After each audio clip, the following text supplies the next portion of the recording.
नमस्कार. तर मी आहे सध्या माझ्या मामाच्या घरी आणि आता माझा मामाच्या घरचा शेवटचा दिवस आहे आणि उद्या सकाळी आम्ही 5 वाजता मुंबईला निघणार आहे. सगळ्यांची पॅकिंग झाली आहे आणि प्लीज हा आवाजाला इग्नोर करा कारण की इकडे हळदीचा कार्यक्रम चालू आहे. आणि आमचा जरीही प्रवास वरुड ते मुंबईचा असला तरीही आम्ही मध्ये मध्ये खूप स्टॉप घेणारे आहे आणि खूप जागांना व्हिजिट करणार आहे. तर आम्ही भेटू तुम्हाला उद्या 5 वाजता. आता आम्ही निघत आहे.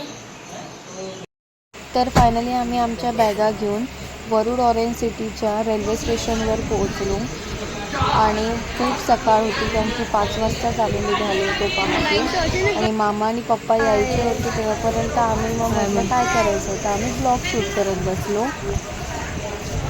खूप थंडी वाजत होती. त्यानंतर मामा आणि पप्पा आल्यानंतर आम्ही सगळेजण ट्रेनची वाट पाहत होतो. तेवढ्यात आम्हाला असं कळालं की आमची ट्रेन आलेली आहे.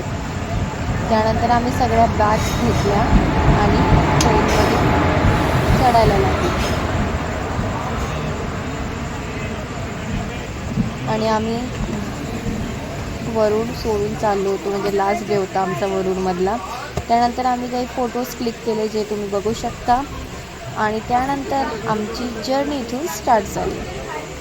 मामाला वगैरे बाय करून आम्ही आमचा पुढचा प्रवास सुरू केला. आयुष आणि आम्ही जेव्हा चढलो होतो तेव्हा ट्रेनमध्ये कोणीही नव्हतं पण नंतर हळूहळू गर्दी वाढत गेली. सकाळी खूप छान आणि प्रसन्न वाटत होतं. एवढे छान छान व्ह्यू बघायला भेटत होते. खूप मजा येत होती. त्यानंतर असंच हिरवं निसर्ग बघत आम्ही खूप आनंद घेत होतो. एक दुसऱ्यासोबत गप्पा मारत होतो आणि आपल्या नवीन नवीन मेमरीज तयार करत होतो. आणि हा पार्ट मी 1 टाकणार आहे. त्याच्यात आम्ही फक्त आणि फक्त वरुडपासून ते आमचा मूर्तिजापूरपर्यंतचा प्रवास दाखवणार आहे. त्यानंतर पार्ट 2मध्ये पार्ट 3मध्ये असं मी वेगवेगळ्या ह्याच्यात दाखवणार आहे. आणि आता आम्ही असेच नवीन म्हणजे वेगवेगळे प्रकारचे झाडं वगैरे बघत होतो. त्यानंतर शेतं वगैरे सगळं बघून विचारपूस करून हे झाड कशाचं आहे ते झाड करायचं असं आपलं नॉर्मल असं ज्ञान वाढवत आम्ही जात होतो. वेदर तर एवढा छान होता ना मला तर एवढा आवडला आणि मला ना कुठेही कधीही थंड याच्यातच प्रवास करायला खूप आवडते कारण की थंड याच्यात आपलं मस्त सावलीत थंडाव्यात मस्त फिरणं होते. तेच उन्हात घामात खूप त्रास होतो.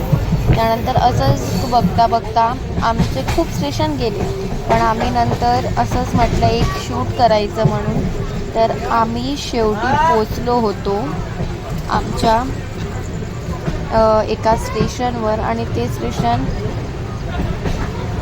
याने आम्ही खूप म्हणजे जुळलेलो होतो कारण की त्या स्टेशनवर खूप म्हणजे त्या शहरात खूप आमचे रिलेटिव्ज राहत होते. आणि फायनली आम्ही मोर्शीत पोचलो आणि मोर्शी ही वरुडपासून खूप जास्त जवळ आहे. त्यानंतर नित्या आपली क्रेझीपंथी दाखवत होती ते सगळं बाजूला ठेवूया तिचं तेच चालू असते. आणि त्यानंतर आम्ही बडनेरावर पोचलो आणि त्यानंतर आम्ही फायनली मूर्तिजापूरला पोचलो आणि इकडे हा आमचा ब्लॉग इथेच एंड होतो. आपण